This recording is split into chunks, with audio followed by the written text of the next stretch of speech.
Baby chicken বা ছোট মুরগিকে যদি এভাবে রান্না করা যায় তাহলে কিন্তু দুর্দান্ত স্বাদের হয়। আসসালামু আলাইকুম, আফরিনস কুকিংয়ে আজকে থাকছে বেবি চিকেন কষা। আর এই রেসিপিটি একটু মনোযোগ সহকারে দেখতে থাকুন, ভিডিওটি না টেনে। এখানে আমি দুটি বেবি চিকেন বা ছোট মুরগি নিয়েছি।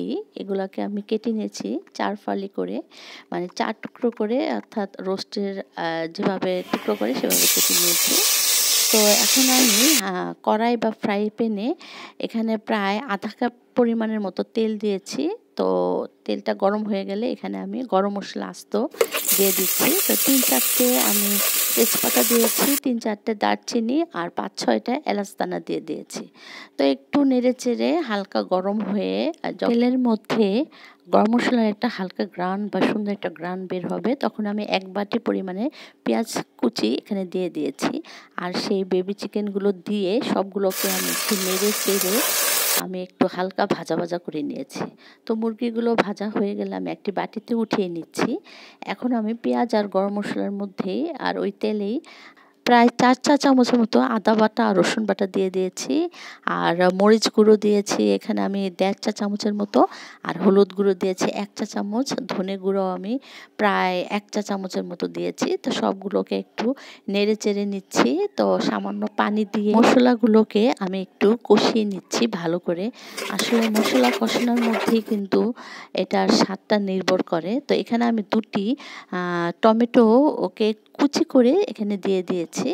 তো সবগুলোকে আরেকটু আমি নেড়ে চেড়ে নিচ্ছি, আর স্বাদ মতো কিছু লবণও এখানে আমি দিয়ে দিচ্ছি। তো সবগুলি ভালো করে কষানো হয়ে গেলে, অর্থাৎ টমেটোটা যদি একটু গলে যায়, তখনই আমি আর বেবি চিকেনগুলো এখন আমি সেই ভাজা বেবি চিকেনগুলো আমি এখানে দিয়ে দিচ্ছি।